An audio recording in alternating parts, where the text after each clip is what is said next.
Questions. ఇప్పుడు మనకి గబ్బర్ సింగ్ ఉంది, ఉత్సాద్ భగత్ సింగ్ ఉంది. సో ఈ టూ మూవీస్ లో మీకు ఫేవరెట్ అంటే ఏ film? Ustad Bhagat Singh. Definitely that's Ustad great. Bhagat so Singh. What is the biggest I could see a more matured, more wide writer in me in Ustad Bhagat Singh. Risk that you took in this film?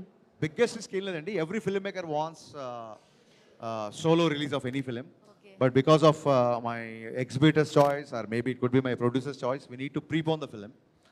So ఒక దురంధర్ లాంటి monster success వచ్చిన ఒక ఫిలింతో release చేయడం అనేది it was a risk, definitely risk. But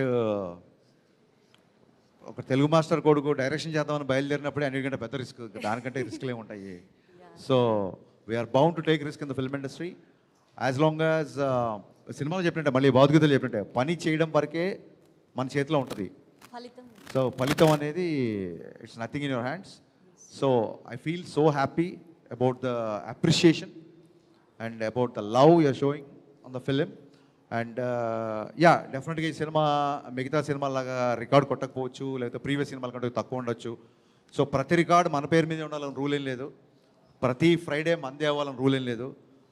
collections అనేవి, content అనేది మా చేతిలో ఉంటుంది. కలెక్షన్స్ అనేవి release date, ticket hikes, opposite ఏ ఫిలిం వచ్చింది, సమ్మర్కి వచ్చిందా, సంక్రాంతికి వచ్చిందా, వీటన్ని మీద డిపెండ్ అయి ఉంటుంది. So end of the day I'm not only happy, very proud of making Ustaad Bhagat Singh.